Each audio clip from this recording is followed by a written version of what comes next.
Pod. Pod.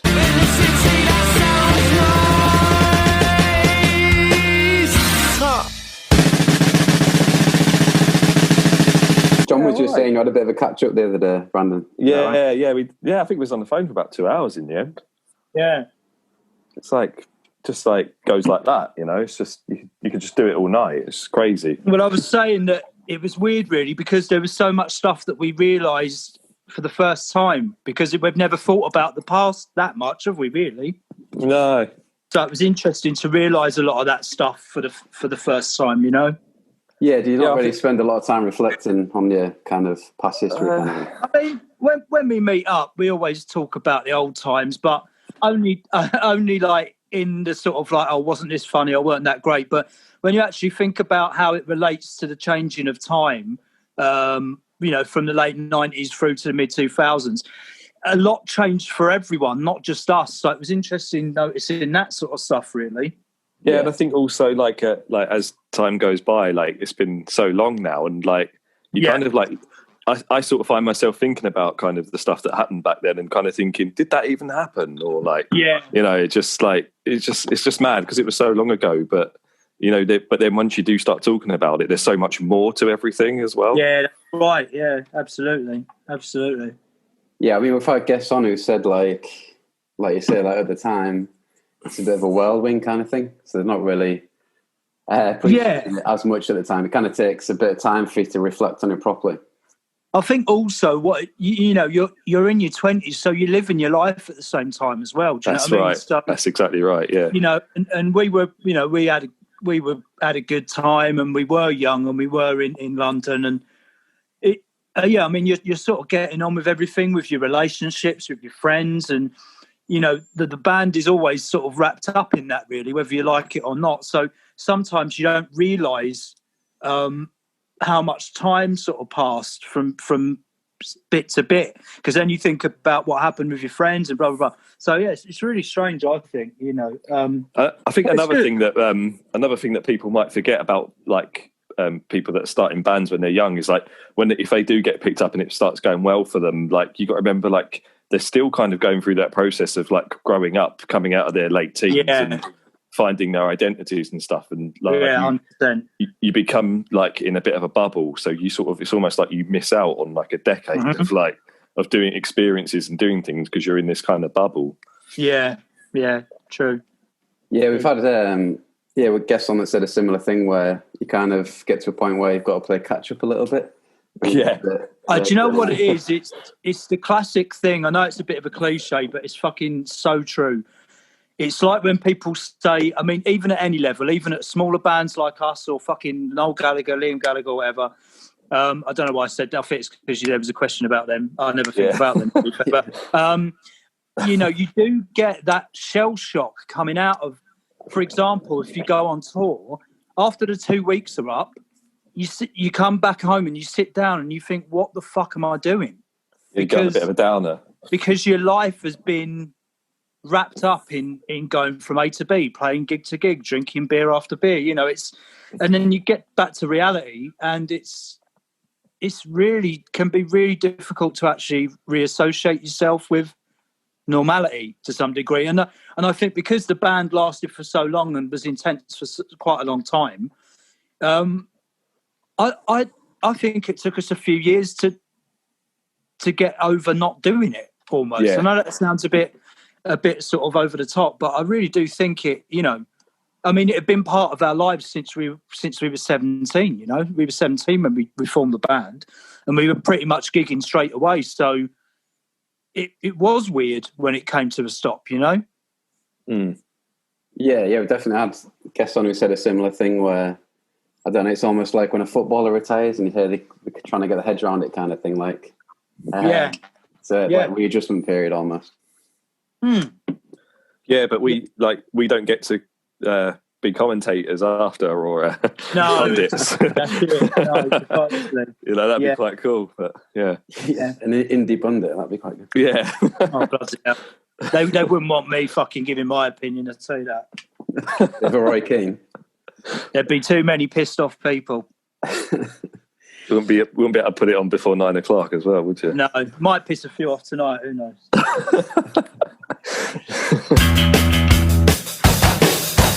So if we take it right back to the beginning then with that first question, just give us an idea of how you went from starting the band and then went from there to releasing that first album.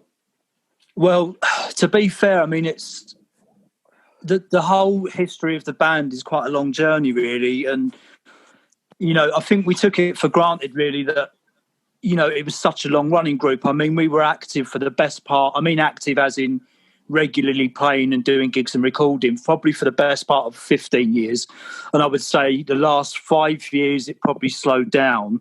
But the band's been active now for 21 years, which when you think about it like that is fucking unbelievable, really. I mean, You know, I know a lot of bands back in the day, they had like 4 or 5 years at it and they released an album or two and had a bit of success and then called it a day.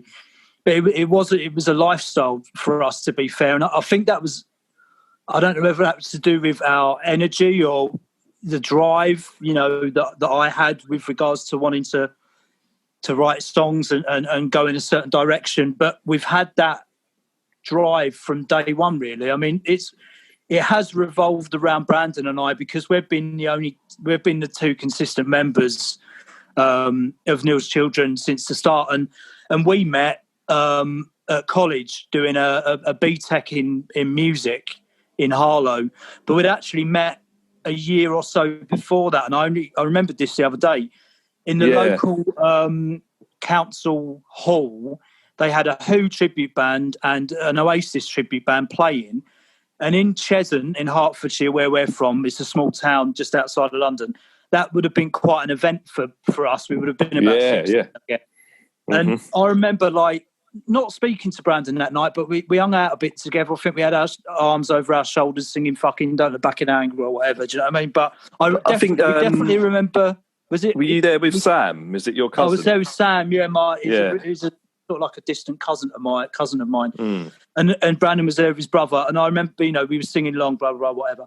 And then when we started at college, you know, me and Brandon just basically, you know, hit it off straight away. And because the type of course it was, we were able to rehearse in the college for free at any time after lessons.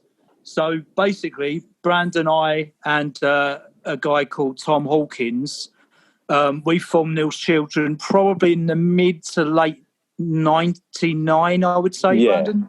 Yeah, I mean, it was pretty much after the first, like, month or so we were there. I think me and you were, like, jamming together. I think it might have been the other way around. I think you were drumming because you just loved the drums, and that's it. I think I just happened to have a guitar on me, and it was just like, well, it's just mess about.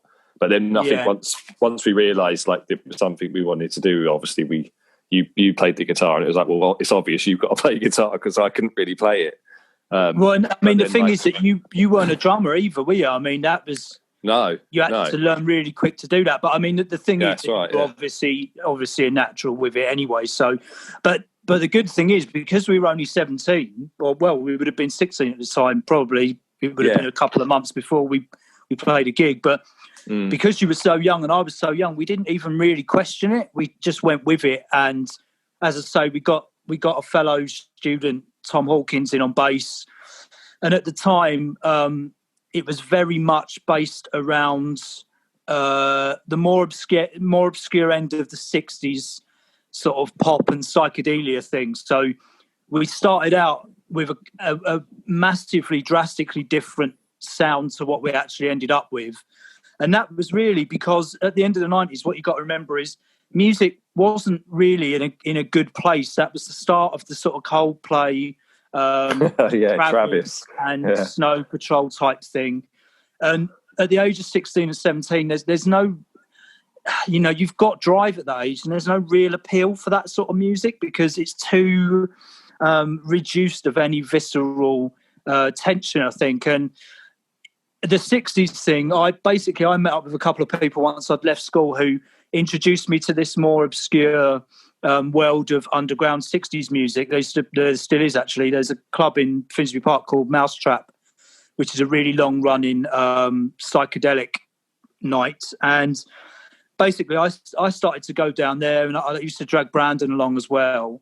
And essentially, like, we found something in that style of music that we wanted to replicate because it had more energy and a little bit more daring than what was going on at the time. So, and also I think you had like the look of it and the clothes, and because we used to get like clothes made, didn't we? Used to get the tailors and stuff. Did, yeah, you're right. Yeah. And I think that that was quite exciting, and that wasn't really something that was happening at the time, was it? Really? No, and also we met other. I mean, that's when I first met Reese from the Horrors in probably mid 2000. So we've known him for best part of 20 years, really. We met Ollie from Southend. There was a whole group of people from Southend that were our age. And essentially, like, they showed us, I mean, Southend's got a bit more going for it than Cheshunt, where we're from. And essentially, it just showed us that, oh, my God, there's kids out there our age who aren't into just the mainstream run-of-the-mill indie music. And it showed us another life, essentially. So I would say we went along for a year or two, maybe 3 at a push, as one of the most exciting young bands doing that sort of authentic freak beat 60s stuff. I mean, because we're from out of town, I think people on that club scene viewed us as a little bit suspects initially, but we got a really good reputation for playing really fucking well, and the live gigs even back then were really, really good, and I think that set us up really for forever. I mean, we were always the best live band, out of any of our peers. So I think as well, like I think we got recognised quite early on when we were doing those gigs as, like, even though it was the 60s thing, like that kind of to it. Yeah, there was that kind of jam, Buzzcocks kind of sound to the band and how we played and the energy that we had. So even like the reviews and whatever's we were getting at that time, we might have been going for that kind of late 60s thing, but people were kind of picking up on that late 70s thing. Yeah, you're right. Probably without us even knowing.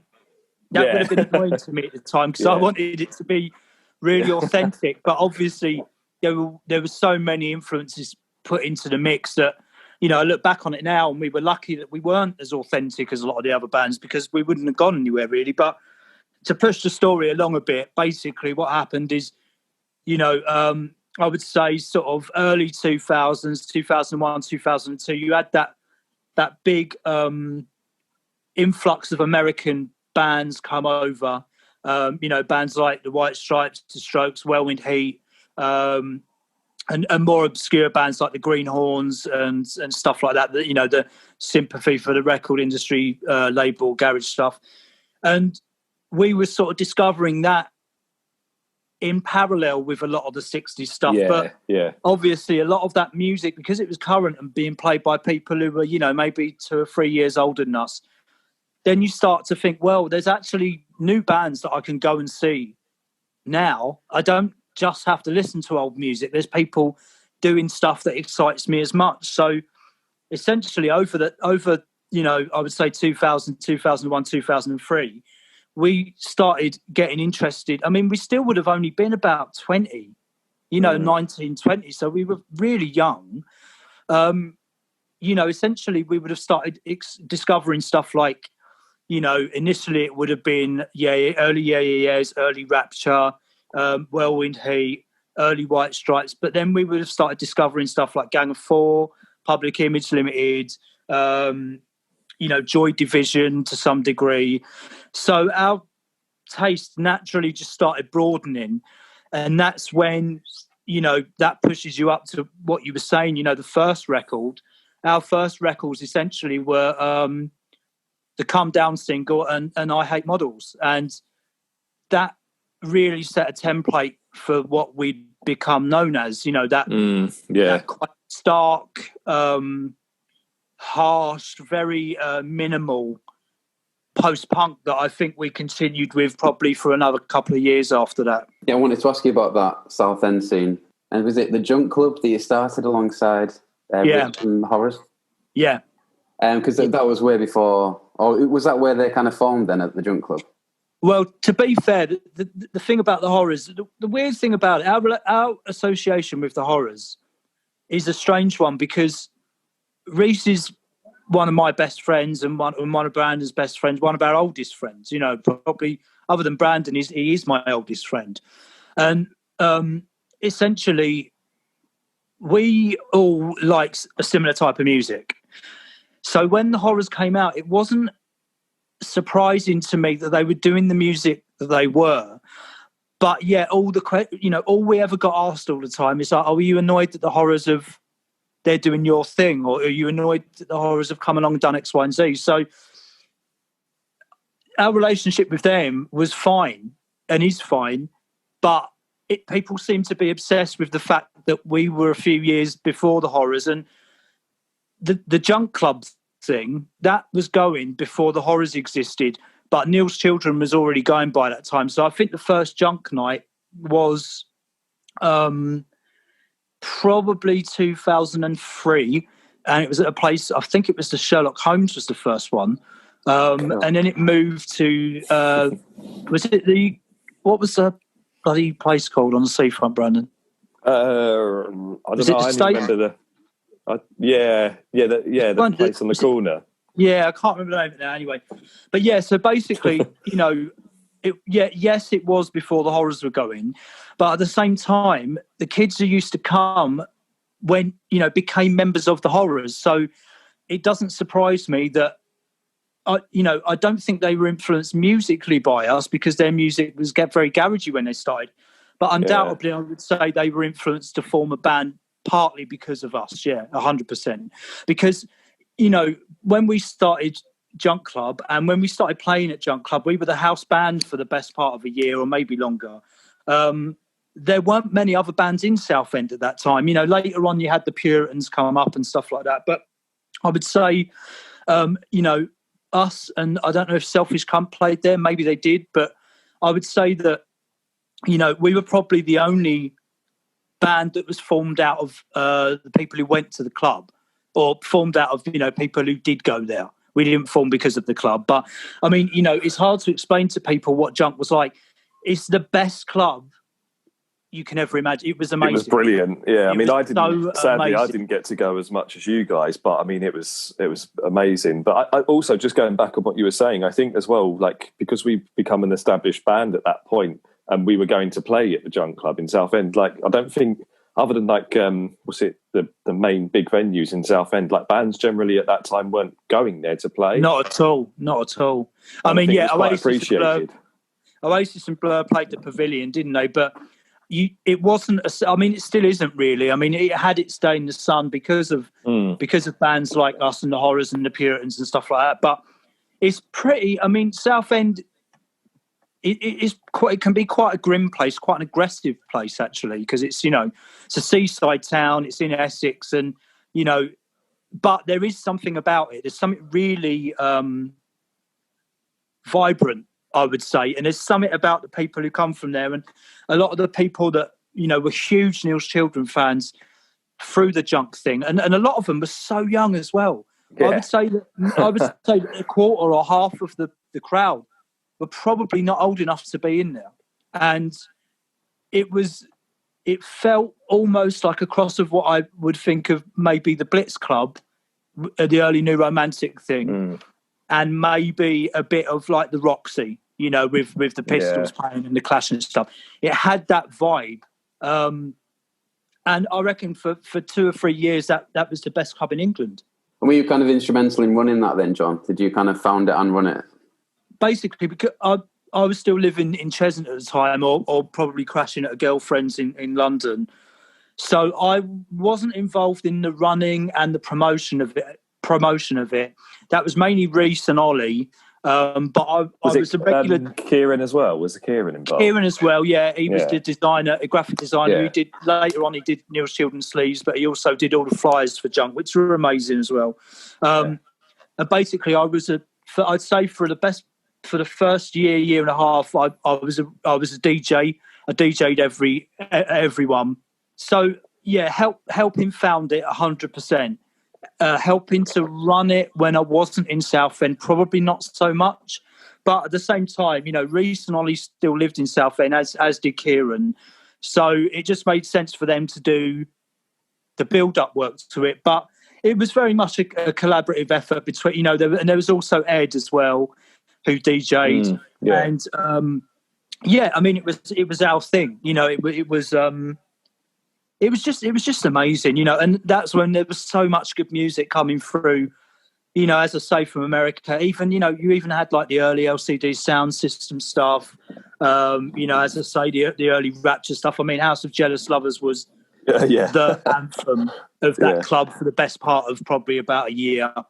And then I had a kid in 2005. I was 21, I think. So I sort of tailed off of it a little bit, but and to be fair, it had a good 3 or 4 years in the sun, and then I think the NME put it in an edition, and it just ran out of steam, and people got older and went off and did their thing. So, but I don't think there'll ever be a club like that again. I mean, that's if after COVID, if there are nightclubs, we don't know, do we? No. Yeah. Probably been bought up by fucking property developers and turned into wine bars or whatever. Yeah. Socially distanced wine bar. True, yeah, socially distanced wine bar. It's true though, isn't it? Yeah. And then I guess I was reading on Wikipedia about the name, and right in thinking that it's influenced partly by a band called John's Children and partly by the fact that bassist looked a bit like Neil Morrissey.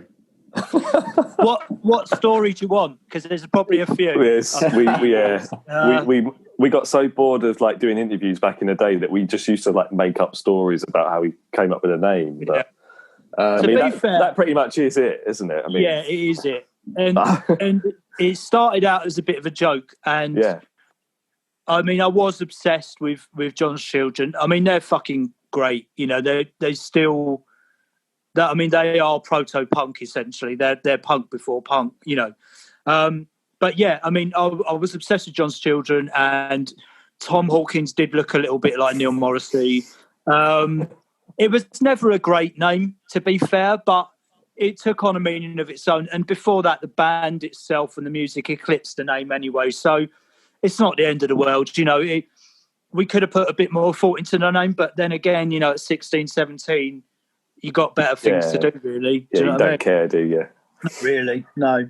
And I think as well, like symbolically, like we kind of went with the NC thing quite a lot anyway, and I think visually, like it was always quite a strong kind of thing, so it didn't really seem like a problem. But I remember though, because I found that videotape the other day, and they got it like sending it away to get like put onto like digital, but like I was just reading the tape, and it says like Neil's Children, like live rehearsal, and I just thank fuck that like 17 years ago I realised to write live rehearsal on it and didn't just leave it at Neil's Children, because that would have looked really dodgy. Well, do you remember my granddad my granddad used to manage us, by the way, so we got some cards made up so he could. This was the days before, like, smartphones or whatever. It was purely like a mobile and an email, which probably couldn't work.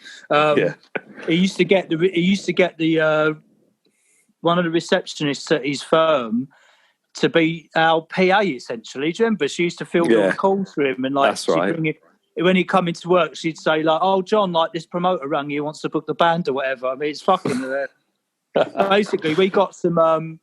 Cards, you remember there used to be those card machines in like shopping centres and stuff where you could put a £5 in and you get 100 cards out of it or whatever. Well, there used to be one in Waltham Cross Shopping Centre, and we went in there and he was like, "Can you type this in?" I was like, "Blah blah blah, yeah, whatever." We picked up the cards, but one of them was remaining in the bottom of the machine, where they come out, and we got a call from the police on his mobile phone saying like, "What is this card for?" Because I think it was like we had this little phrase early on called like "dirty psychedelic rock and roll" or something. Oh my god! And that must have literally sounded like a pedo ring. Neil's Children, dirty psychedelic rock and roll. Ring this number. Do you know what I mean? So they rang him up and they said, like, what's this all about? And he was like, oh, no, I manage this band. And I said, fair enough. Yeah, we let that one go. Really, Yeah. But, I mean, I think, yeah, yeah. Is that why we never had the comma? I don't understand. Like, we never had a comma, did we, in the nils? No, and do you know just to why? annoy people. I think it was partly that, and also partly because it didn't really look right in any logo. Did it? Because it just looked a little bit like, I don't know, it busied it up, it was too much, Yeah. So we left it out. I mean, yeah, people moaned about that, but fucking hell, I mean, get a life, do you know what I mean? It's like, who cares? Yeah, because like when people used to make flyers and stuff, it used to annoy them because they didn't know whether to put a comma, and then sometimes you'd get the NEALS as well, and all that, or the I and the E. Yeah. So it's not that difficult. Essentially, getting back to the history of the band, Neil's Children, it's sort of like the Fall to some degree, without, I mean, obviously we didn't have that many members, but we had 3 bass players, 4 if you count, well, 5 if you count Charlie standing in and Sid as well with the recent stuff. And Neil's Jason. Children. Hey, oh God, yeah, right, yeah, 2 gigs, didn't he? Yeah, Neil's Children it's mine and Brandon's band, but we have had a lot of people come into it and be a really fucking big part of the group. So Neil's Children sort of encompasses more than what a name should, in a way. Do you know what I mean? And as well, like with your granddad, like managing the band as well. Like a lot of people used to think he was Neil. Yeah, I know. Yeah, I bet he loved that. And it was just that whole kind of family unit type thing that we had, because we had like a real good like group of mates around us at the time, and like it did just feel like a massive family. So it kind of the name did kind of grow into something. Yeah, I agree, and as I say, could have picked a better name, but the fact the band's been active, in existence for 21 years, it proves itself, really. I think, Yeah, and I guess you avoided being called the something, which was obviously a big thing at the time. Yeah, and also, we just didn't overthink that aspect of it, and we didn't think of changing the name. So, it's just, it is what it is, really, and people know the band name, and we've had some decent logos over the period that have, like that logo, the circular thing with the the obtuse angle thing. Then, that was as recognisable to people as the name a lot of the time. Yeah, I saw that on must have been your Instagram. I saw a T-shirt with that design. Thought it was really smart. Yeah. I think Dominic Masters mentioned your granddad. Actually, I think he said he was your dad, but yeah, he mentioned that did he go to a lot of your gigs then? Yeah, he was the manager. Yeah. So he drove us as well. I mean, he did everything other than play the music. I mean, he put his hand in his pocket to keep the band running. He drove us everywhere. He booked hotels in the early days. He took us to recording sessions. I mean, he couldn't have done more, really. It was fantastic, really. And it was just great to have, mine and my granddad's relationship isn't, he was young as well. He wasn't an old. He probably only just was in his 50s maybe at that time. And our relationship wasn't like a traditional parental or grandparental relationship. He was my best mate, really. He was one of my best mates, and he loved Brandon. He loved James and Keith, whoever was in the band. He looked out for us as much as he could, and he did everything. And he helped load the gear in, he helped load the gear out. We stored the gear at his and my nan's house, and he'd stay up with us after gigs, didn't he? He'd party with us, Exactly, yeah. He mental. Was, to be fair, if you took a straw poll and asked a lot of those bands who they remember from the band, they're probably going to say him. And I'm not exaggerating that. Do you know what I mean?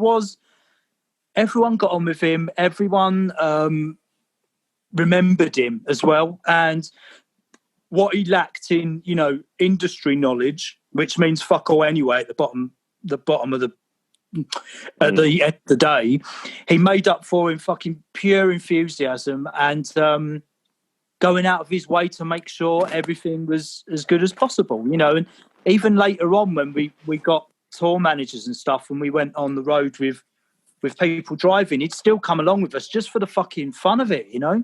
And he loved it. And he's not a fan of music. He doesn't like music, really. And but he just got off on what we were doing. You know, he got as much out of it as we did, I think. You know, he's a very organised person. Yeah, and he brought that to us. He brought the organisation, and like, you got to remember, like, you know, he was running his own firm as well, and I think he brought that kind of sense to us. And you know, we never got ripped off by anyone. We never got done by anyone. You know, because he was always there, and he could, he could spot it a mile off, and that was really good. Yeah, I mean, as I say, a lot of people from that period, if you ask them, they'll know who he is, and they'll say, "Oh yeah, we had a great time. We've had a few drinks with him." But right, he's the legend in his own right, really. You know, he really is. But no, it was great. I mean, we did work with other people in different capacities, as you know, management. And to be fair, like the more down the official route we went with people, the less enjoyable it was. You know, unfortunately, maybe because we're from the sticks a little bit, or maybe because we were together for so long in the way that we were, you know, when it came down to other people getting involved, it was very difficult for us to listen to them, I think, really. We were always very independent, and we always felt that we knew what was best for the band. And I think a lot of the time we did. So having people make decisions on our behalf, other than our little crew of people, which extended, you know, to my brother, to Reese to some degree, to Charlie from Electricity, you know, there was probably a group of 10 or 15 of us. When it went beyond that, it was a little bit more difficult to deal with people, I think, you know. And maybe that says something more about us. But I mean, when we did let those people make the decisions, it never worked out as well as if we'd have done it, you know.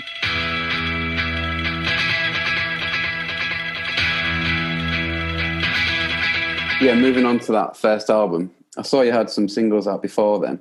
I mean, the thing about that record is, you know, that. So by that time, I'm just going to keep updating the story as I go here, because otherwise it doesn't really make. It's not, you know, I want to keep it sort of linear to some degree, just because I want people to know where it was going. So by that point, you know, the '60s thing, we'd grown out of that, and we'd started developing the sound to be a more contemporary sound, and you know, it was fitting in with what was going on, I would say. And we changed bass players by that point. So James Hare had joined the band, I think, in late 2000, early 2001. Yeah, it would have been about 2000-ish. Yeah, I think was the last gig with Tom. Was it New Year's 2000, or was it? Yeah, it was. It was supposed to be, no, wasn't he it? dropped out, didn't he? Yeah. So I would say it would have been early 2001, maybe.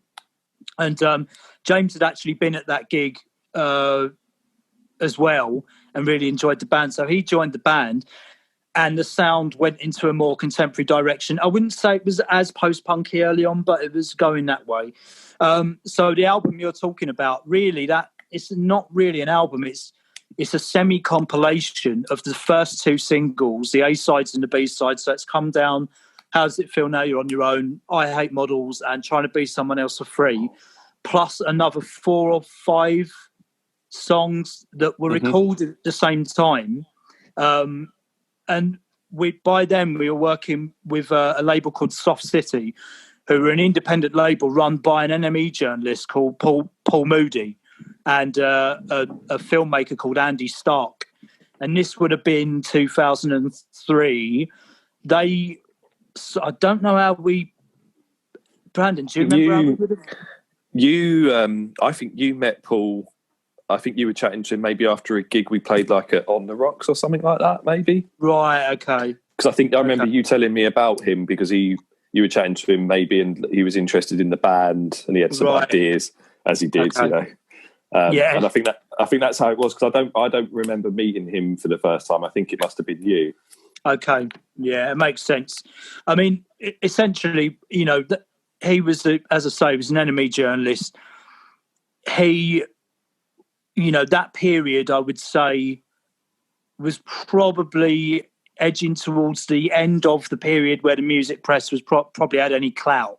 So 2003, 2004, 2005, maybe 2006.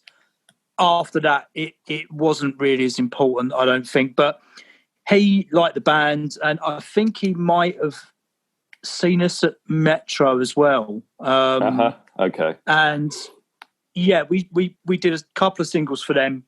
They wanted to release a mini album with the songs from the singles on it and some other stuff which we recorded at the sessions. We went to Bark's studio in Walthamstow and worked with a producer called Brian O'Shaughnessy. And really, when we were doing it, we didn't think that it was going to be put out as an album. We were just, I mean, we were raring back in those days. We could probably record 4 or 5 songs in a day.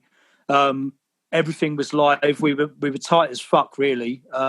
We rehearsed a lot and we wrote a lot. You know, I think I'd built up probably 40 or 50 songs by that point. So we just took an opportunity to record whenever we could, and we went into the studio and we did Come Down. I think was one session with Come Down was first, wasn't it? Yeah, and I think we probably did a couple of extra tracks at that. And then we went back to do I Hate Models, and we did a few extra tracks of that.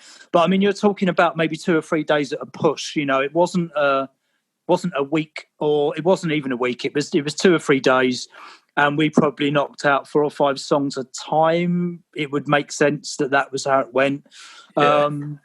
And we were very, very insistent that we did no overdubs, we did no guitar overdubs, we did no tracking. We didn't double anything. You know, everything was left sparse. I think the only stuff usually it was overdubbed would have been the vocals after we'd played. And that compilation really took us out to a whole new audience. I mean, the NME gave it an 8 out of 10, and I think their line was like, "Oh, it's amazing now. It'll probably be contrived in a couple of months, but, you know, just go with it." And it did reach quite a bit. Yeah, I mean, they were fucking wrong about that because, you know, let's be honest, the amount of bands they championed during the 2000s that are better left unsaid is a large list. But, yeah, I mean, we were hugely... We didn't want it to be perceived as our first album. And I think it sort of was, but our first album would have had a bit more consideration than that. It's a great collection of songs, and it's a real good snapshot of the band at that time. But I think if it was an actual album, we would have probably, you know, we wouldn't have put the singles one after another for a start. We did that because we didn't want it to be perceived as a debut album. But I mean, it was good. No one else sounded like that at the time. You know, you got to remember this is a couple of years before bands like Block Party came out and the Future Heads and, you know, doing that Angular stuff and Franz Ferdinand. You know, we were doing that 2 years before. So realistically, you know, it would have sounded even weirder at the time to people. And also you had the live stuff run along with it. You know, we were just really good live, and we played quite a lot. You know, how many gigs did we do in London a month, Brandon? What, 2, 3? Oh, easy, yeah. And then whatever else came around it as well. Yeah. It seemed like we were always playing. Yeah, we were. But also we wanted to. You know, we wanted to always play. It was, you know, we were never precious about, oh, well, we might split the audience if we do 2 gigs a month rather than 1. Once the word got around, you know, people just came to see it anyway, you know. So I am proud of that record. I just don't like it being considered to be the first album. Do you know what I mean? Is that just me being a little bit arsey or not? Please say no. It's no, I agree, and I think at the time it was never the intention for us for it to be an album.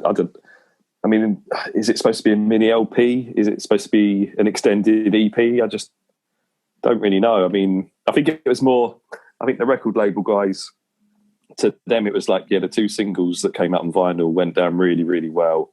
Let's just put them together on a comp, and then let's get you signed to a bigger label. That was the idea. Yeah, we'll be an imprint, and you know they can give us the money. Basically, we'll give it to you, and then blah blah blah. So I think we were going along their kind of plan really.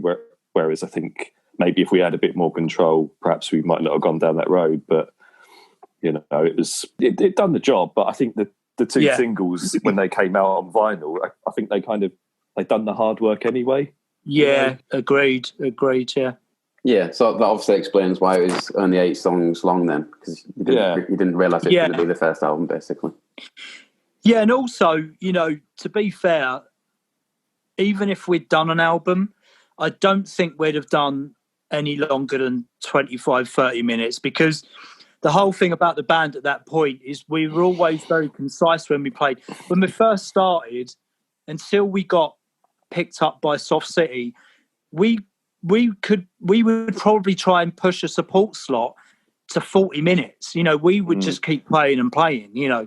But once we got picked up and we realised that the best thing to do is make an impact, that's when we stripped our set down and we stopped putting new songs in all the time. And, you know, we probably thought, okay, well, we've got to build a set around songs that people know to a degree. That was the first time I think we'd ever really considered that. I think before then, in all honesty, I think we were playing for ourselves before then. I don't think we were considering a fan base or an audience at all. I don't think we cared. And there's a couple of really, really good bits of early footage online. Someone who filmed a couple of Dublin Castle shows that we did. I think there's one from 2003, one from 2004. Yeah, they're great, they are great because it you know, you can tell that all of a sudden there's been an awakening in the band. It's like, okay, well, people are starting to take this a little bit more serious. Not that we didn't take it seriously, we took it fucking so seriously. But all of a sudden we realised that other people were, and it meant that we had to prove our worth a bit more, because we started getting, you know, partly because of Paul's connections to the NME, but also because of how unique we were at the time. We started getting live reviews before we'd even released a single, I think. I think a lot of those early reviews, Dublin Castle, things like that, you know, they were fucking as hyped up as, you know, they were really, really positive live reviews. You know, you've got to see this band, they're amazing, blah, blah, blah, you know, etc., etc.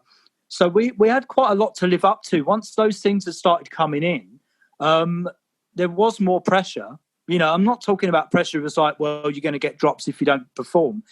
But being the sort of people that we are and wanting to be as good as we were, it did come with actually sitting down and thinking, okay, well, not that we need to play the game a bit, but we do need to, we're not just pleasing ourselves here, you know? So you're saying kind of the songwriting process changed a bit? No, the songwriting process never changed. Okay, right. Fair. I mean, it was just us, you know. I think it was just our attitude, and I think we just fine-tuned it a bit more, didn't we? I mean, you know, I was primarily the songwriter, and I never had a problem with songwriting back then. I was always able to write songs, and I would, without blowing my own trumpet, because it's not here, but without blowing my own trumpet, I would say 80 or 90% of the songs we used. We never had a lot that we didn't use, and if we didn't use them, it wasn't because they weren't good. It was because we couldn't use them. We didn't have a place for them, you know. And we were very much of the mindset, well, if a song's not working within 10 minutes, then we'll just forget it, you know. So a lot of the music that we rehearsed a lot. We rehearsed in Cheshunt, so we weren't in London. We were isolated. It was just off of the A10, very isolated, and we took it really fucking seriously, way before anyone else came into the picture. And I think Brandon's right. What changed was our attitude towards how other people perceived it. You know, the songwriting didn't get better. It was always good. We didn't get tighter. We were always tight. You know, we didn't rehearse anymore. We always rehearsed. You know, what I would say is it was us thinking, well, you know, there could be some more in this, you know. And we did have ambitions, you know. We did have things that we wanted to achieve, but at the same time, I would say, once it's there in front of you, or once someone's saying to you, do you know what, you know, this could happen, that could, you know, this is looking good. Yeah. Then you do start to think to yourself, okay, well, what do we need to do just to tighten things up a bit, you know, so we shorten the set. And maybe, you know, I mean, James and I didn't even have fucking guitar tuners till like 2004. We didn't even have tuners on stage. We used to tune by ear, which meant that if one of us was flat or sharp, whoever was the most in tune, we'd tune to that. So we were never, ever in concert pitch, ever. Because we just didn't think it was fucking important, you know. Yeah. So, but, you know, even things like that, buying a tuner each and you know, and maybe, yeah, it sounds silly, doesn't it? But it does, you know, But things like that, you know, and it just became more of a going concern, and we were never going to be one to shy away from that. You know, we embraced it, and we did what we thought we needed to do to take it to the next level, I think. And that sounds really wanky, but I can't think of another way of putting it, really. It's like if someone says to you, oh, you know, oh, well, you're up for this promotion, or you could get this promotion. You work harder to ensure you get the promotion.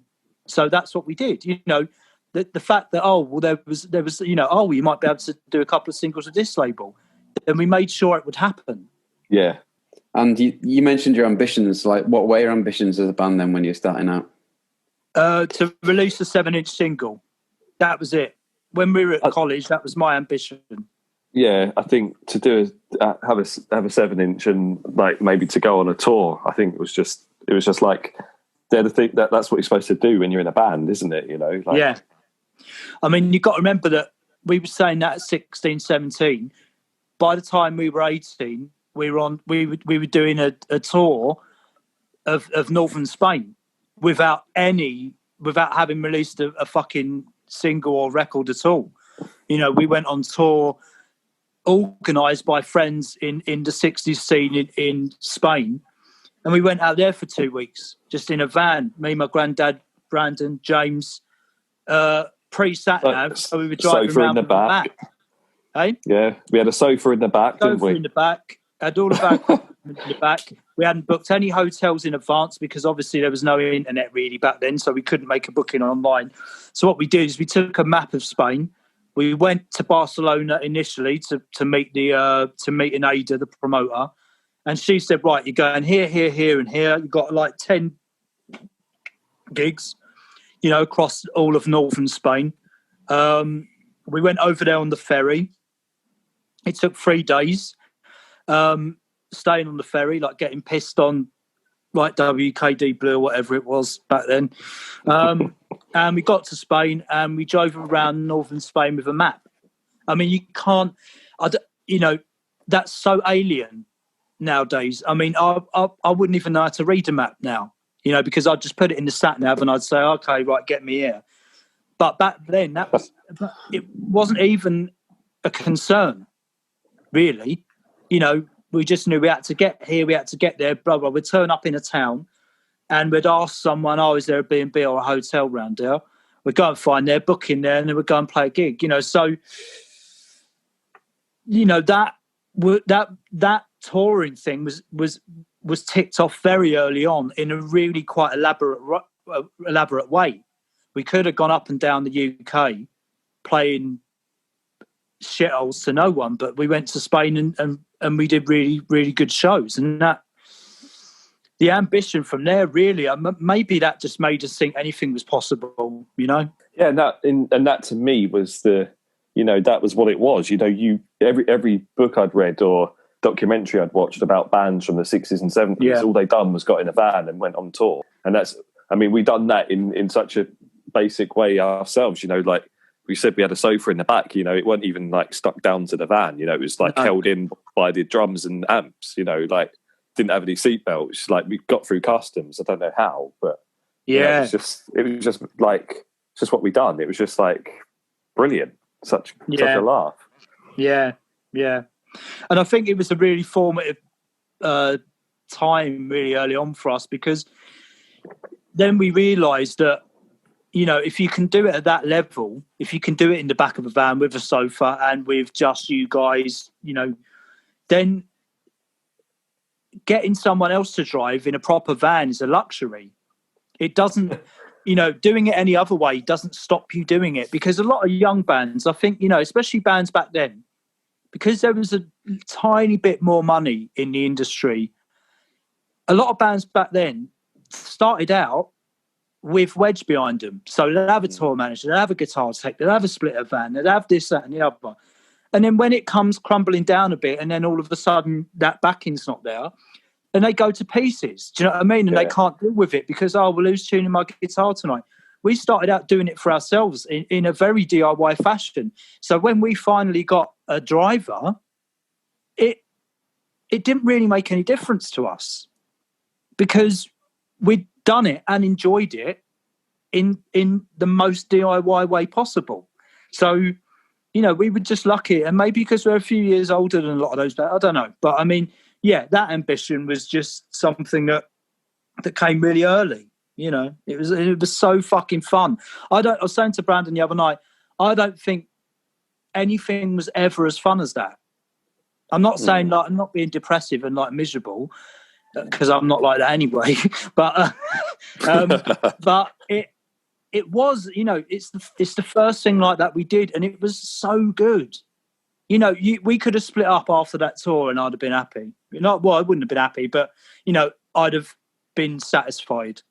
Yeah, it was pretty mad. I mean, if you think as well, how old we were at the time. Like a couple of years before that, I'd have been at school, like sitting with GCSEs or something. Yeah. You know what I mean? Like dreaming of doing anything remotely close to that, and like and then we were just doing it.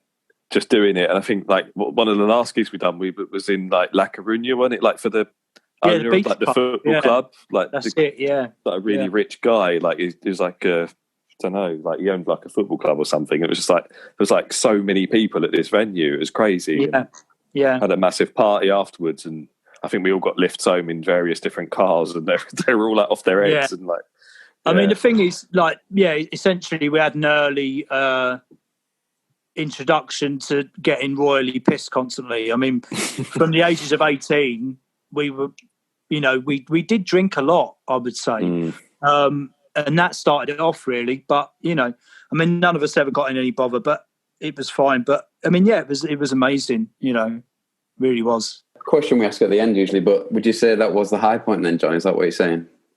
No, I wouldn't say that was the high point, because there was, it's difficult, isn't it? Because there was so many high points, but I would say that if you're talking about looking at it from a naive point of view, without any cynicism with regards to the music industry and how things work, and literally going into something with the pure motive of enjoying it, then probably it was, there was many high points, like going to Japan for the first time was absolutely fucking amazing. I can't diminish how important that was. It was incredible. Going, we were bigger in Europe than we were in the UK, I would say. And, going and playing places like Belgium, going to Germany, going and playing Plastic Club in Milan.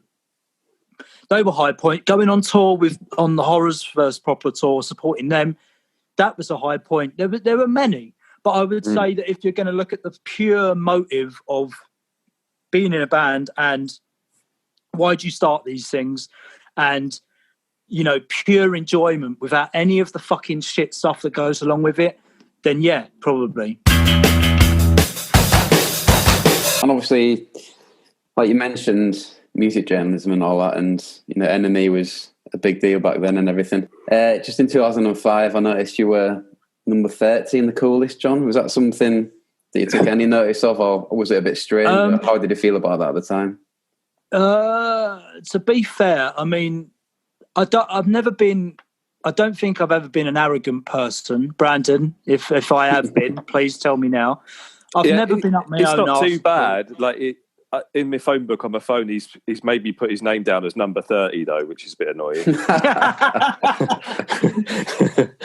You wanker. No, I mean, I to be fair, I was very much a team player with the band. I never took myself. I didn't think I was better than anyone else. I didn't think I was better than the rest of the band. I never saw myself as being, and I still don't, to be fair, I never saw myself as being separate from the band. So when I was asked to do that, I mean, I'd have been a fool to turn it down, because it was promotion for the band mainly, you know. And also, you know, maybe at that time, yeah, there's probably a little bit of, oh, wow, you know, but I never took it seriously because it doesn't mean anything, because next year there's someone else at number 30. And I mean, that year was fucking joint number 1 with Pete and Carl, if I remember rightly, which is an absolute fucking cop-out. And that just really showed how the NME bottled it anyway. And I was above Graham Coxon, who's like fucking God to me. So I couldn't take it that seriously. But, I mean, it was nice to be involved. And that picture, I think it's a great photo, to be fair. Dean I agree. Yeah. Took a lot of our photos back in the day. So, no, I didn't take it seriously. It didn't change me. It didn't make me behave any differently. But I saw it purely as good promotion for the band. And also, if you look at the list of, I mean, I think Martin from Selfish Cunt is in that. I'll tell you a little story, actually. I don't know if, well, Brandon probably knows this, but I don't know if anyone else does. So that year was when the Kaiser Chiefs started, they were like up and coming or whatever, you know, whatever shit that was. And I remember they tried to get me to do a photo with, what's the singer's name? Ricky, is it? Yeah. Right. Well, he was standing there in a boating blazer, looking like a prat, like he was like in Blur during Modern Life is Rubbish or something. And he was standing there with Martin from Selfish Cunt and me, and they were trying to get us to do a group photo together in this like weird photo studio in like West London somewhere. And I wasn't really playing along with it because I just felt really awkward, and like I didn't want to seem like I was Ricky's mate, basically, because I didn't even know him or care about that band, really. I mean, I knew Martin from Selfish Cunt, and we were friends, and I think he was a good guy. But basically, like, they thought I was throwing my toys out the pram, which I wasn't. I just was sort of embarrassed about being involved with something like that. And eventually, Dean said, all right, well, I'll take a photo on your own. So that's what became the full page number 30. So really... Yeah, I might have been behaving like a bit of a prat, but we got a full page photo out of it. So, you know, what can you? And where's that Ricky geezer today? What's he up to? No, I haven't fucking heard of him. He's just what's he on, like X Factor or something? Isn't he? Yeah, he The does Voice. all that stuff, doesn't he? Yeah. So why did Martin play along with that then? Why? What Martin did. Deal? Martin did, but you know, you know what he's like. He fucking. Probably just, I don't know. I really don't know. To be fair, I just didn't, I don't know. It weren't my thing at all. And, you know, and we got a full page photo. It wasn't my intention, by the way, because I didn't know that. I just knew that I didn't want a photo done with the geezer at the Kaiser Chiefs, basically. I thought it was great, though.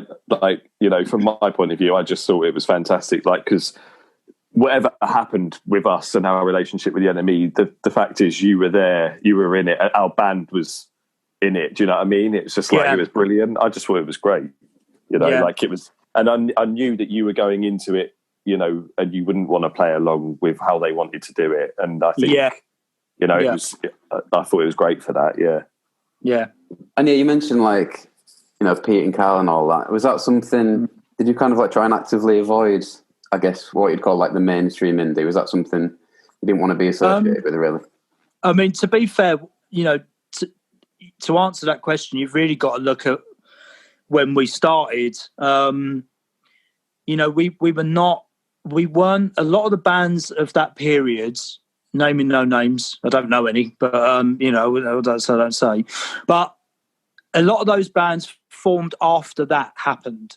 We were going before it happened. So the first Libertines album, when it came out, we all enjoyed it. It's a good record. It's a really good debut album.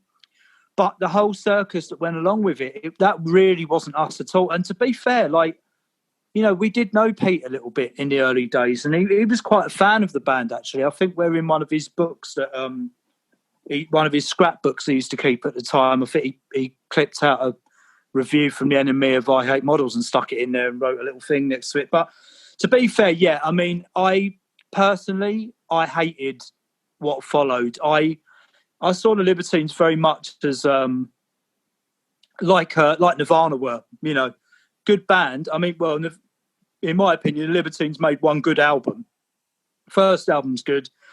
The second album's shite, and everything since then has just been a fucking pointless, basically. But the way I saw it was they were a good band who made a mark, and then all of a sudden you just get a torrent of people who sound like them.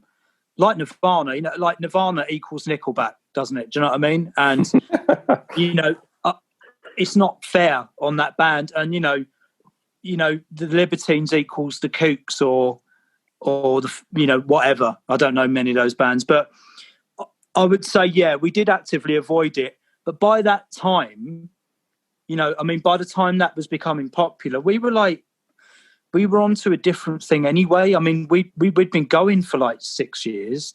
So we were, I mean, you know, 2005 when it was at its height, I would say, you know, we had a top 60 single with Always the Same, which is a really odd record. So yeah, it wasn't for us. I mean, none of us like music like that. And you know, those bands were maybe 2 or 3 years younger than us. So yeah, we avoided that.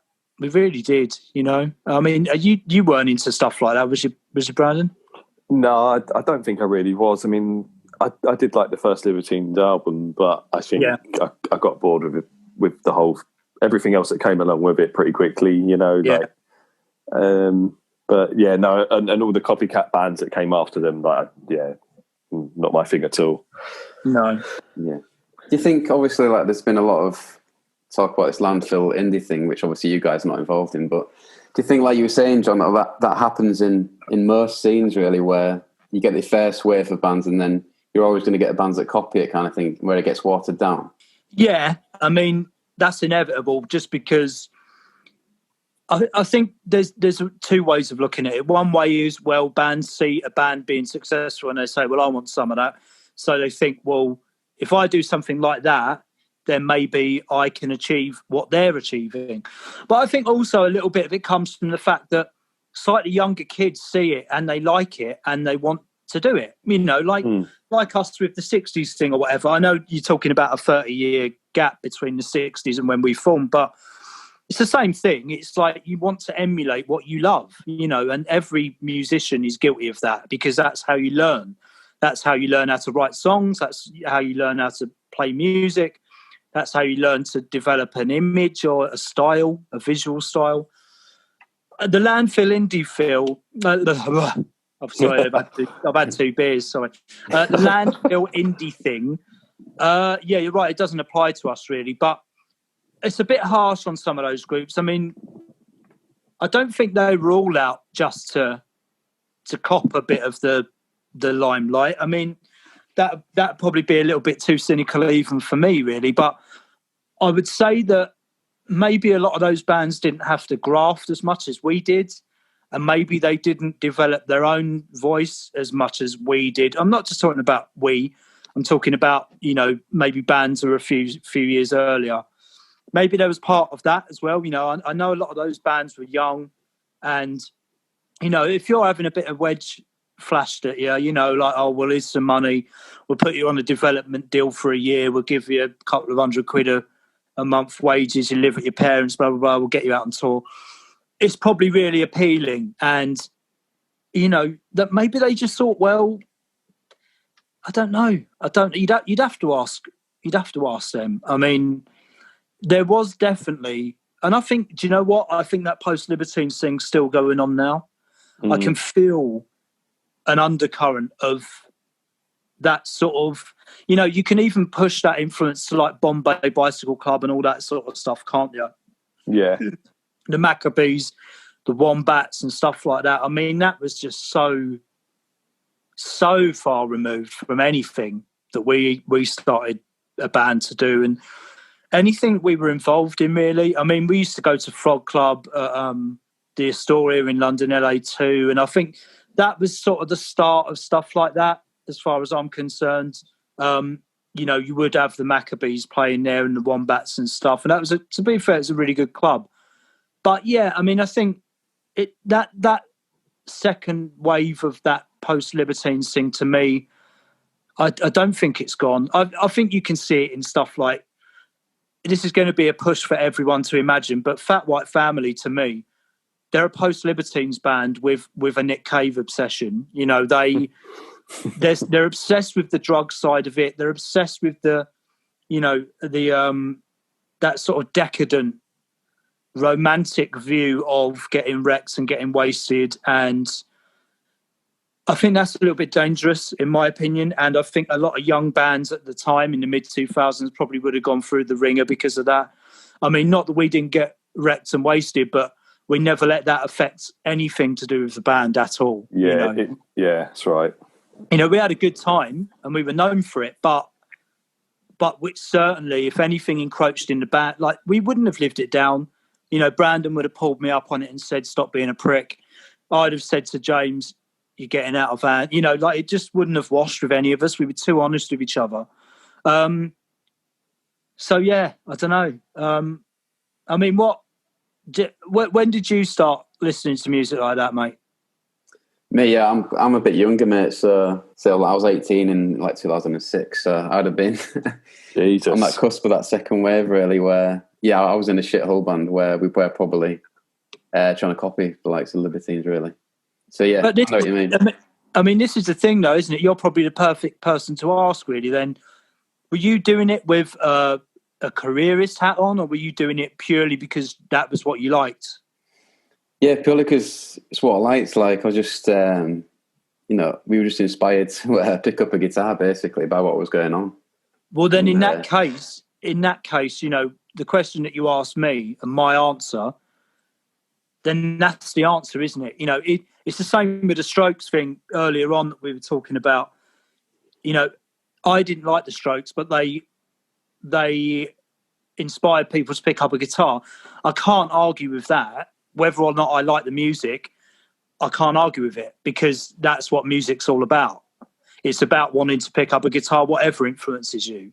What you do with the music is a different story. If bands just rip the Libertines off, then that's no better than anything else. But if they do something new with it, then it's like Fat White Family. I shouldn't really single them out as being what I would consider as a post-Libertines band. But they did something different with it. So, I think it's all fair. It's fine. Yeah. I've been thinking about it recently. Like, I kind of wish I had my taste in music now, like back then when I was actually had the time to be in a band, or when we were actually doing it and kind of not trying to, chase other people, really. But but we all do. We all do. And we've all got things we look back on and say, well, maybe I should have thought this and thought that and thought the other. But nothing ever comes out perfectly formed. And at the end of the day, I think we were so, I don't know, it's just the timing, I guess. But when we started our band, there wasn't that going on, so we didn't have that sort of guidance. Yeah, in a way, like that's what we were saying. It was so pure because we had no expectations, or there was no scene to try and grab or anything. It was just like, I don't know, I can't even really explain it, but I agree. I mean, I think what I would say, a prime example of, let's take, for example, pre-2004, I would say the bands that we were really close to were Selfish Cunt, who were a two-piece electronic band led by a very powerful gay frontman, Martin. Twisted Charm, who were like a cross between the Buzzcocks and Television and The Fall. Collapse, who were almost like a more post-rock version of Rapture. Early Rakes, who when they started out were more akin to a garage band, in my opinion. Those bands, those five bands that I mentioned, or four, I didn't count properly, whatever. Sorry, maths has never been my strong point. Those bands didn't really sound like each other. We didn't sound like them. They didn't sound like us. but we used to put gigs on together all the time because it seemed natural. It didn't seem weird. Yeah. It seemed like, okay, well, yeah, claps are a little bit heavier and they're a little bit blah, blah, blah, but they're fucking great. And yeah, we're going to put them on. We put on one of the Rake's first gigs in London, I think. The Verge, wasn't it? Was it the Verge? Yeah, the Verge. Twisted Charm, who I was absolutely fucking obsessed with for the best part of 2 years. They were great. You know, they were literally, I mean, we saw them on the off chance supporting someone at the Metro. And we went in there and I was just like, fucking hell, this is great. You know, really, really great. So I don't know, mate. I think Brandon's right. The homogenisation of styles came more in the mid-2000s. So we weren't really part of that. So we didn't really get involved in trying to keep up. I mean, we were from probably more of a wide-reaching scene, I would say.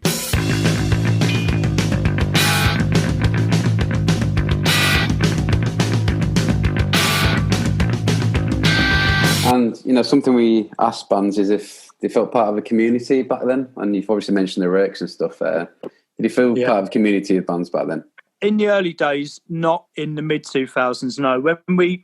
When we ended up supporting a lot of the bigger bands, it became, you know, I won't name names, just look at the bands that we supported and draw your own conclusions. But I would say that the more bands with more success that we supported, the wider the gulf became in my head that we didn't really have anything in common with them, to be fair. I felt early on, as I say, with all those bands that I mentioned, there was a solidarity that was born out of more of friendship as well as appreciating each other's music. When we went on tour with bands that had broken through in the mid-2000s, they seemed jaded about the whole scene almost instantly, which I found massively depressing. So we'd go and play with these bands at all the all the Carling Academies, bigger venues in the UK. And I found it really dispiriting to see them sitting backstage on their laptops or not even talking to each other as a band. I thought that was actually quite... I don't know how you go from being a band playing in a pub and then a year later you're on tour doing the thing that you wanted to do when you started out, and instantly the novelty's worn off. I've never understood that because it never did for us. No. It never got boring. It never stopped being a laugh. We never stopped being friends. And I saw that instantly with a lot of bands of that period. That's interesting. Like maybe just kind of from the intensity of it kind of just got fed up quite quickly, do you think? I don't even think it was that personally. I think that they went into it with a different goal. Maybe. It might not have been what they necessarily wanted to do. It might have just been you're right. Yeah. You know, like they done it and it kind of happened and it's kind of, shit, we've got to see this out for a couple of years because we just signed a deal or something. Yeah. You know, and also... you saw a lot of these bands that kind of got deals around 2004, 2005. They often signed a deal, put out an album and then went off and had solo careers or like stuff like that. And then they would have interviews and say, oh, this is really what I wanted to do anyway. It's like, you know, like really weird. Also, what I would say is that a lot of those bands formed at university. So they were obviously a little bit older when they got picked up. Well, when they started, they were our age, but I would say that things happened for them maybe when they were in their mid-20s. I think that a few of the band, I can't really speak for them because, as I say, we weren't massive. We didn't really hang out with other bands that much. You know, we were too into what we were doing. But I got the feeling that a lot of them were a bit more clued up on the industry than we ever were.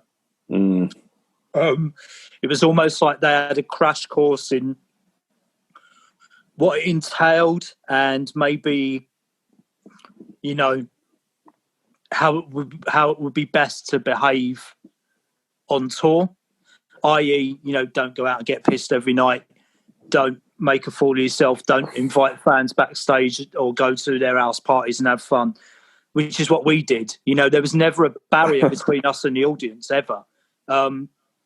it felt like they'd sort of put the shutters down, a lot of them, even with regards to speaking to us, some of them, not all of them, but some of them were a bit more academic in their approach to being in a band, in my opinion. But it's funny because we got, when things started happening for us, and then all of a sudden we started going on tour with like these bigger bands, and like obviously you're then dealing with bands that have got, proper industry managers and label and A&R and all these people around them, and like we're just turning up in a van like with John's Grandad, and like just kind of having a laugh and doing what we do, and I think that there was always that kind of difference in the bands. You could always tell there was that difference. Well, there was a bass player of a band that got quite well known in that period, and any time we'd play in London, he'd come to see us and he'd help us load our gear out. And every time, I don't know if you remember this, Brandon, he'd say to us, "I wish I was in a band like yours." And we'd say to him, "What do you mean?" And he'd say, "A band that actually get on with each other." That says a lot, doesn't it? Yeah. So you mentioned being on tour with the Horrors as one of the high points, and I read that at that point you guys received new attention on the back of that. Is that a fair assessment or not? Yes and no. I mean, it's a difficult one to answer. I wouldn't say we received new attention, but I would say we reached part of their audience that were not aware that we existed. A lot of the Horrors audience were aware of us because a lot of them were our audience as well. So there was a crossover of the Horrors audience and our audience, and the people who maybe were slightly older knew of they knew us, they knew our band before the Horrors maybe even. But I would say that during that tour, I mean, it's difficult to say really, because on that tour, the average age of the Horrors audience was probably about 15. It was literally kids turning up with their parents, going and buying a T-shirt for 20 quid. So, I mean, it did work in our favour. It did, but I don't. What would you say, Brandon? It's difficult for me to. I think it did at the time, but I think long term, really, it was a bit of a borrowed market. It weren't really. I don't know. It was all hype, and I think the kids were just kind of there because they felt like they had to be there. But whether a majority of them became, in the long term, were kind of real music fans or not, I don't really know. And I think at the same time, what I would say is that a lot of those gigs were fucking amazing. Yeah, they were great. Yeah. We probably got as good a reaction as them a lot of the time. Yeah. And I wouldn't say that's because people were like, "Oh, well, I prefer this band to the Horrors." That's not true at all. But those kids just there to enjoy themselves, I think. Yeah, I think that's what it was. I think they were just there for a good time, And also, you'd always get people coming up to you saying, as I said earlier, "Oh, were you around before the Horrors? Doesn't it annoy you?" It's like, does it annoy us? What like the Horrors were not that. Musically, we were not that similar. I mean, visually. Yeah, probably you could say that. But we were also just fucking really good friends. So when we went on tour with them, it wasn't a competition. It was it was literally like the best thing that could happen for anyone. It was like, okay, who have we got touring with us? You got Neil's Children. Okay, well, this is going to be fucking amazing. And it was, It really was. So I don't know, did we get anything from that? I mean, yeah, maybe. But at the same time, it was what it was. It was, and it was fucking enjoyable. And I can't say anything other than it was an absolute pleasure to tour with them. Well, where was that tour? Was it the tour in America or not? I was watching. No. It was their first full-length tour of the UK. So I can't remember if the album had come out or it hadn't. But essentially, leading up to that, what had happened is we had started working with a new label and a new management team. and we were put in the studio at Fortress Studios in East London, Old Street. Yeah. And we were put in there for 2 weeks to start recording what would have been our a proper debut album, Pop Oral. And we went in there and we spent 2 weeks in there, and obviously whatever that entails, staying up and drinking and blah, blah, whatever. The day after we finished recording the album, we loaded the van up and we went on tour and we did a gig with the Horrors. We were on tour with the Horrors for 2 weeks. And we went all across the UK, all across Scotland, all across Wales, everywhere. After that tour had finished, we then went on a 2-week tour of our own. So we did 6 weeks of recording and touring, basically. That was right. That is right, isn't it, Brandon? Yeah. So basically, it was 2 weeks to the Horrors, which was great. 2 weeks on our own, which was always hit and miss, some good gigs, some bad gigs. But obviously, by the end of that 6 weeks, all you've been doing is recording, drinking, staying up for days on end, doing gigs. And by the end of that one, I think the last gig we did was at Coco, which was our own gig. I was just fucking done. Absolutely dead. Absolutely exhausted. Because it's not 6 weeks of playing music, it's 6 weeks of partying, really. Yeah. And, it was great. It was really good. And the Horrors at that point they were filling every venue. They all of their dates were absolutely rammed. And was it before the album come out or after? Just after? It must have been just after, because, as you say, we knew some of the songs, didn't we, as well? Yeah. But no, it was a pleasure. It was great. We had, and also the weird thing is that we went over to Japan for the first time in 2007. No, and we went over, was it earlier than that? I think 2006. Yeah, maybe. Yeah, I think it was 7 personally, but might have been 7. Yeah, but we went over there, and one of the gigs was playing with them. So you go fucking halfway, you go across the world, and you're playing a gig with them again, but. It was always good. It was always fun, man. I can't, for all of the people coming up to us saying about, were you not annoyed about X, Y, and Z? No, we never were, man. They're a pleasure. They're beautiful people and they're friends, And you mentioned that what was going to be your full first album, but obviously noticed you had a few singles in between. And am I right in thinking you released quite a lot of singles that weren't on albums? Yeah. So there would have been You Didn't Care, which was supposed to be on the. Essentially, what happened is we fell out with the management team and the label around the time that we went on tour with the Horrors. We didn't click with them, to put it mildly. We just didn't. It wasn't right for us, and I don't think they were professional with us, to be fair. And we recorded the album, released that single. It was supposed to be released while we were on tour with the Horrors so we could sell it, but there was a fuck up. So we couldn't take it on tour, which obviously was not a good thing for us. Basically, we were sort of pushed into a corner a bit to make a decision about the contract regarding the album. And we were advised that it wouldn't have been a good idea to sign the contract. And as we didn't pay for the album, we didn't own the recordings. So we couldn't release it on our own, and we decided to cut ties with the label. So that led to a period, really, where we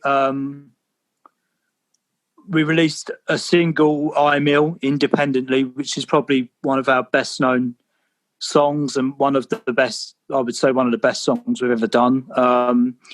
But also around that time, we probably had a bit of another resurgence in a way, because we were also friends with Klaxons really early on. Again, another band made up of Neil's Children fans, like the Horrors, So it wasn't uncommon for bands like that to ask for us to support them. So we did. We got asked to go over to Europe for 2 or 3 weeks with the Klaxons on one of their first major European tours. So we went around with them, supporting them. across Europe, and we released a single around that time with a clothing label called April 77, who were based in Paris, a single called Reflective Surface, again, which is a brilliant, great single, which we recorded in Paris from a previous trip, I think. Really, really good single. And that was when the sound started changing a bit. We were starting to become more influenced by the Postcard Records, sort of that early Scottish sort of dissonant indie thing, so that was becoming more in our DNA. And some of those songs had already, I'm Ill and stuff that was a year old or whatever. And that led to us essentially recording our album ourselves, Times Encounter, which came out, I think, in 2007 or 2008. And, that was self-released, and it also came out in Japan on Vinyl Junkie. So, yeah, there was a couple of singles, but it was mainly about us trying to find a way of getting an album out, really. I think it really put a spanner in the works when, the label made it difficult for us to release Pop Oral. Would you agree with that, Brandon? Yeah, I totally agree, yeah, because we were sort of, we'd done so much hard work up to that point, because obviously in between that we'd released a single on Pop Tones as well, and we charted with that, and we'd kind of, and we did another day on White Heat, which was really well received again. It was just really weird with us, because we kind of ticked every single box that we were told to tick, and like it's kind of like, well, okay, well, what's going to happen, where's it going? And there was always talk of, oh yeah, you might sign to this label, you might sign to that label and get an album deal and all of that, but it never quite really happened. And then like the one that we kind of did get, we sort of had to shelve anyway. And you know what it is, I think what it comes down to is, I don't know how people you've been interviewing have been reacting to this question, because I know that a lot of other bands had a different outcome. They went to a label who did put money behind them, and it all worked until it didn't work, and then it ended. The way I see our band is we were never one to go with the flow if we didn't feel it was right. So if we felt something was wrong, or like we weren't being played a fair deck of cards, or we weren't being taken seriously, even if it was to cut our nose off to spite our face, we would turn around and we wouldn't do it. So we could have gone along with releasing Pop Oral with that label and getting nothing out of it monetarily or whatever. It wasn't just about money. There was more at play, but we could have gone along with that and played the game, but we didn't feel that was the right thing to do. And if we didn't feel something was not right, we wouldn't do it. We were not led by other people. We were not informed by outward influences. We used our instincts, and I don't think we were wrong to do that. We might have saved a couple of years. We might have maybe gone on a few more tours, and we might have supported a few more bands. But in the long run, I don't feel that it would have had any different an outcome. And I think we were always right to believe in ourselves, and we did. And the story of Neil's Children, the reason you're talking about a band who have existed for 21 years is because we made our own decisions. If we'd have listened to people, if we'd have had outside influences early on, the band might have split up way before this. And we wouldn't have had the music that we've had, and you wouldn't have had the resurgence with Dimly Lit and that album coming out. So, shit happens, and specific things that happen for other bands didn't happen for us. But where are they?